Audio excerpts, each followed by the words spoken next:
Driving పరీక్ష ఇక కఠినమే. Track కన్నా ముందు సిమ్యులేటర్పై నైపుణ్యాన్ని శాస్త్రీయంగా పరీక్షించే విధానం రాష్ట్రంలో 18 ఆర్టీఓ కార్యాలయాల్లో అమల్లోకి తెచ్చే యోచన. వాహన డ్రైవింగ్ పరీక్ష కఠినతరం కానుంది. ప్రస్తుత విధానంలో మార్పు చేర్పులకు రవాణా శాఖ సిద్ధమవుతుంది. ప్రస్తుతం ఖాళీగా ఉన్న మైదానంలో బండిని నడిపించి అర్హులైన వారికి లైసెన్సులు ఇచ్చేస్తున్నారు.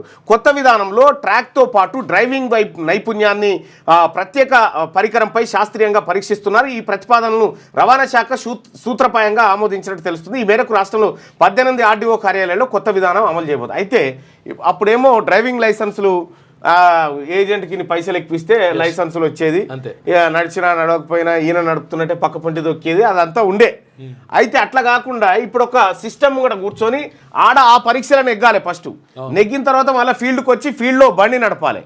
సో ఇది అత్యంత కఠినమైనటువంటి పరీక్షలకు ఉంటే డ్రైవింగ్ లైసెన్స్ పొందడం అంత ఈజీ కాదు. పర్ఫెక్ట్ వచ్చిన వాళ్ళకి మాత్రమే ఛాన్స్. దీనికి ఏమైనా ఉపాయం చేస్తారేమో మళ్ళీ దానికంతా దానికే ఉంటుంది.